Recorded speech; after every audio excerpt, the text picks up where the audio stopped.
What's up, travel lovers? Welcome back to the Camino de Santiago. This is episode 2 in my special on the Camino del Norte, or the northern route of the Camino. In this episode, I'm gonna cover days 6 through 10. Right now, I am standing in Guernica and I'm hoping to make it to Laredo. So wish me luck and let's get hiking.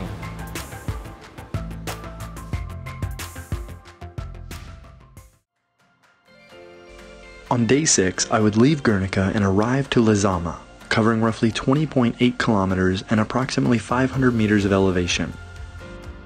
Since today was not a long day, I decided to stop and check out the Basque Assembly and the Guernica tree, since they are considered by many to be the town's most important attractions.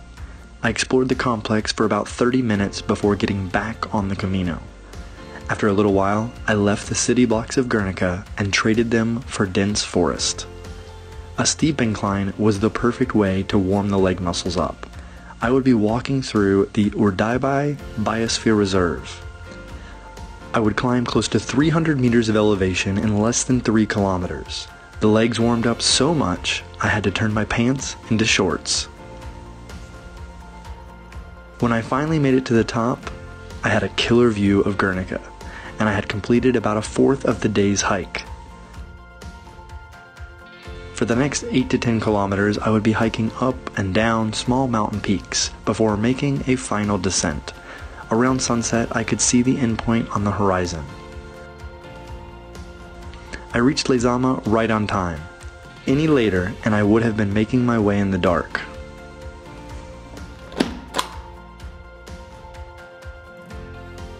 On day 7, I would leave Lezama and arrive to Bilbao, covering roughly 10.8 kilometers and approximately 350 meters of elevation. Today was the shortest day of the entire Camino, but instead of sleeping in, I wanted to arrive to the endpoint with time to do some exploring. After all, Bilbao is the largest city I'll visit on the Camino del Norte. In 3 kilometers, I would pass the small town of Zamudio, and then I would start hiking up 365 meters to the top of Mount Avril. Once at the top, I could see panoramic views of Bilbao. From here on out, it was all downhill.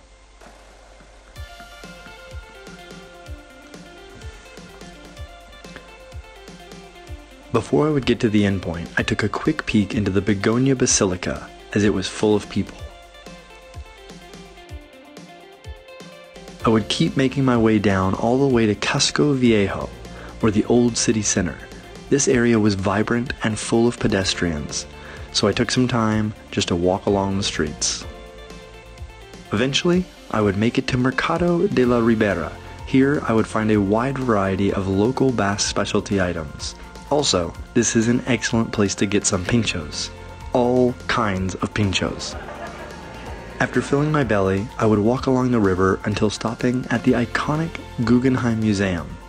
Unfortunately, I did not have time to visit the museum on this visit, but just seeing the outside of this truly unique structure is worth a trip to Bilbao.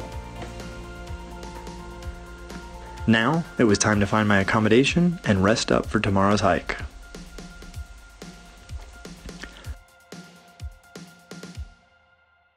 On day 8, I would leave Bilbao and arrive to Portugalete, covering roughly 19.4 kilometers and approximately 500 meters of elevation. I woke up and started walking out of Bilbao. I would go through some industrial areas and neighborhoods, ascending more than 175 meters. Then I would descend into a more natural setting, walking on unpaved trails for a little while before climbing once again. But for the most part, this stage was more than 80% paved.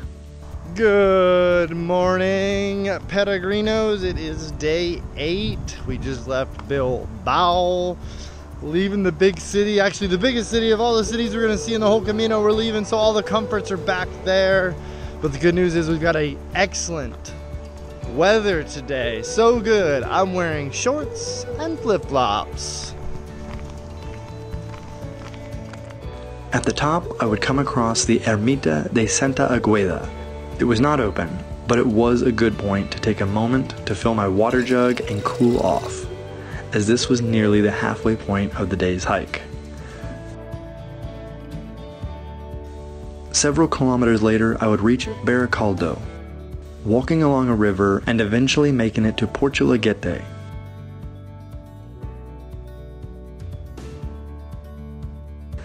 I checked out the port town for a while and then made my way to the hostel.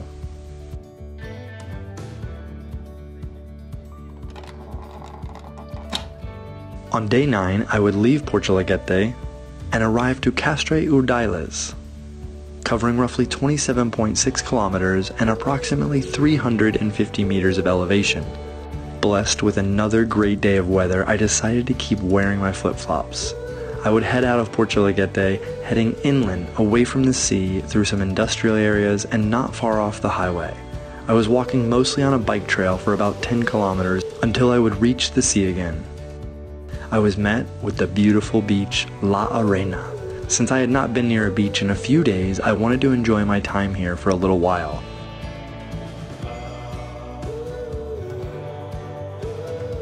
After spending some time, I decided to get back on the trail as today was much longer than the previous days. Update Peregrinos, it is day 9 and I just made it back to the coast, and just in time. The last 2.5 days we're walking through some industrial and urban areas. Was nice, but was ready to get back to the nature, and I've been blessed with this amazing view behind me. We are now roughly 25% done with the Camino del Norte, and we're about to enter Cantabria. Come on. It was such a nice change to be walking along the coast again. However, it wouldn't last long. In less than 5 kilometers, I would reach Onton, which meant I was in Cantabria. From here on, I would be walking on paved roads.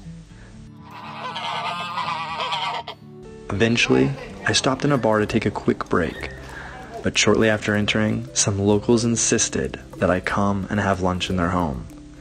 I felt conflicted about getting in their car because I felt like maybe I was cheating.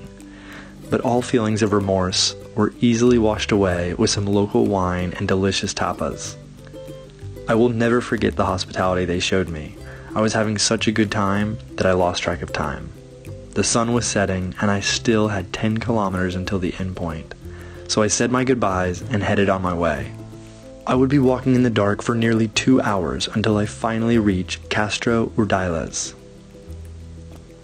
The next morning, the weather had taken a turn for the worse. I started making my way out of town, first stopping to admire the Church of Santa Maria Assunta, and then following signs that would take me away from the beach.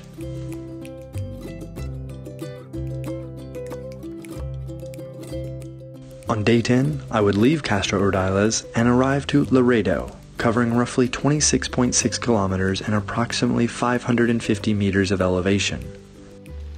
Even though the weather wasn't great, there are some really picturesque views. I was once again walking through nature as well as some small villages, and then following the coast for a few more amazing kilometers. Eventually, I reached Playa o Reñón, and then walking through a few more towns and farmland, hiking up a hill and then back down before arriving to the small towns of Hazas and Liendo. And from here, I only had another 5 kilometers until the finish. Less than an hour later, I could see my endpoint in the distance, arriving as usual in the magic hour. Right behind me is Laredo, which means day 10 is complete and episode 2 is a wrap. So far, the trip has been absolutely amazing, and if you have any questions about days 6 through 10, please hit me up in the comment box below. I would be glad to help you plan your Camino. Until next time, safe travels.